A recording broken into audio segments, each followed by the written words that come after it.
وہ نعت کہ جس کے شاعر پر نبی کریم صلی اللہ علیہ وسلم نے مدینہ طیبہ میں داخلے پر پابندی لگا دی۔ مولانا جامی رحمۃ اللہ علیہ کا ایمان افروز واقعہ۔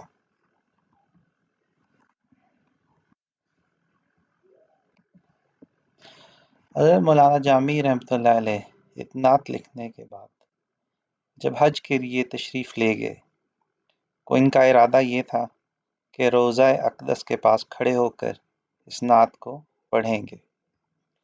چنانچہ حج بیت اللہ شریف کے لیے تشریف لے گئے اور حج سے فارغ ہو کر مدینہ منورہ کی حاضری کا ارادہ کیا تو امیر مکہ کو خواب میں نبی اکرم صلی اللہ علیہ وآلہ وسلم کی زیارت نصیب ہوئی۔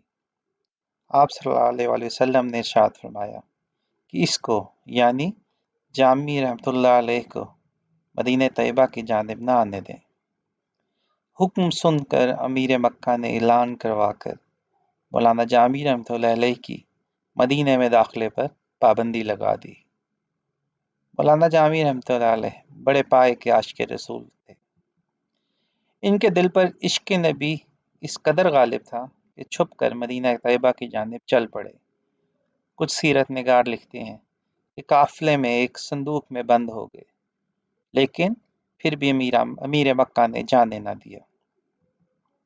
اور کچھ لکھتے ہیں کہ بھیڑوں کے ریور میں ان کی کھال اوڑھ کر چلتے چلتے مدینہ طیبہ میں داخل ہونے لگے۔ پھر بھی نبی پاک صلی اللہ علیہ وسلم نے نہ آنے دیا۔ جب دوبارہ امیر مکہ کو نبی پاک صلی اللہ علیہ وسلم کی زیارت ہوئی اور فرمایا کہ جامی رحمۃ اللہ علیہ کو میرے روضے پر بالکل نہ آنے دینا۔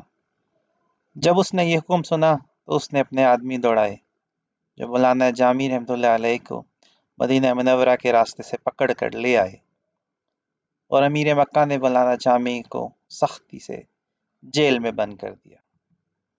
چنانچہ تیسری مرتبہ پھر امیر مکہ کو نبی اکرم صلی اللہ علیہ وآلہ وسلم کی زیارت نصیب ہوئی۔ آپ صلی اللہ علیہ وسلم نے فرمایا جامی کوئی مجرم نہیں ہے، بلکہ ہم اس لیے اسے اپنے روضے پر آنے سے روکتے ہیں کہ اس نے کچھ اشعار لکھے ہوئے ہیں جن کو وہ میری قبر انور پر کھڑے ہو کر پڑھنا چاہتا ہے۔